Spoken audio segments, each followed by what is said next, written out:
السلام علیکم ناظرین، کراچی میں بارشوں کا سلسلہ جاری، سڑکیں تالاب بن گئیں، کئی علاقوں میں سیلابی صورتحال، اہم شاہراہوں پر ٹریفک کی روانی معطل۔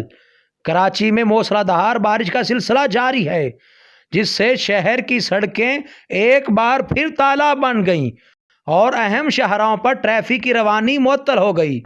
شہر کے تمام انڈر پاسز پانی سے بھر چکے ہیں، کئی علاقوں میں سیلابی صورتحال ہے۔ جمعرات کی صبح کراچی کے مختلف علاقوں میں ایک بار پھر موسلا دھار بارش کا سلسلہ شروع ہوا اور مونسون کے تازہ ترین سپیل نے شہر کو ایک بار پھر جل تھل کر دیا۔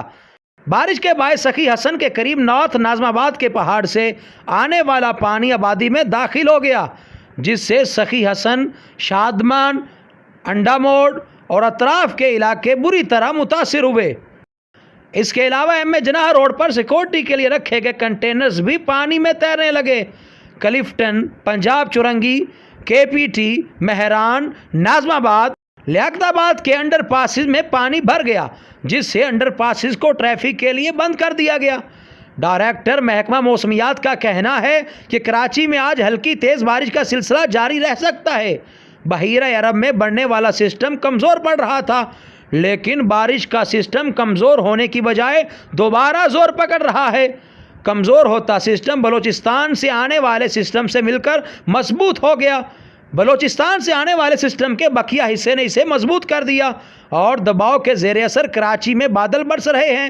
شہر میں رات 11 بجے تک بارش کا سلسلہ جاری رہ سکتا ہے اور کل بھی بوندا باندی اور ہلکی بارش کا امکان ہے۔ محکمہ موسمیات کے مطابق اب تک پی اے ایف فیصل بیس پر سب سے زیادہ 130 ملی میٹر بارش ریکارڈ کی گئی۔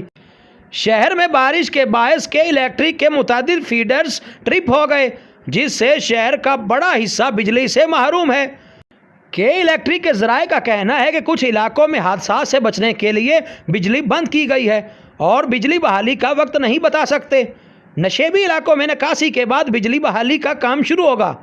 ترجمان کے الیکٹرک نے کہا ہے کہ عوام بارش کی صورت میں احتیاط کریں، غیر قانونی ذرائع سے بجلی کا حصول جان لیوا ہے۔ شہری ٹوٹے ہوئے تاروں، کھمبوں اور پی ایم ٹی سے دور رہیں۔ واضح رہے کہ کراچی میں اگست میں ہونے والی ریکارڈ بارشوں نے شہر کے مختلف علاقوں میں بڑے پیمانے پر تباہی مچائی ہے، جس میں سرجانی ٹاؤن سمیت بعض علاقوں میں گھروں میں پانی بھرنے سے لوگ نقل مکانی پر مجبور ہیں۔ یاد رہے وفاق نے پانی کی نکاسی اور نالوں کی صفائی کے لیے فوج کے ادارے این ڈی ایم اے کو کراچی بھیج رکھا ہے، جس نے نالوں کی صفائی کی تاکہ پانی کا نکاس بہتر ہو سکے۔ اسی طرح آرمی چیف نے بھی کراچی کور کو عوام کی مدد کرنے کا کہہ رکھا ہے، لیکن اس سب کے باوجود کراچی میں جگہ جگہ پانی موجود ہے۔ لوگوں کے گھروں میں گندا پانی داخل ہو چکا ہے۔ موجودہ صورتحال میں گورنر سندھ عمران اسماعیل نے بے بسی کا اظہار کرتے ہوئے ٹویٹر پر مایوسی والی شاعری پوسٹ کرنا شروع کر دی ہے۔ مزید ویڈیوز کے لیے ہمارے چینل کو سبسکرائب کریں اور بیل کے آئیکن کو لازمی پریس کریں تاکہ ہماری ہر نئی آنے والی ویڈیو کی اپڈیٹ آپ کو سب سے پہلے مل سکے۔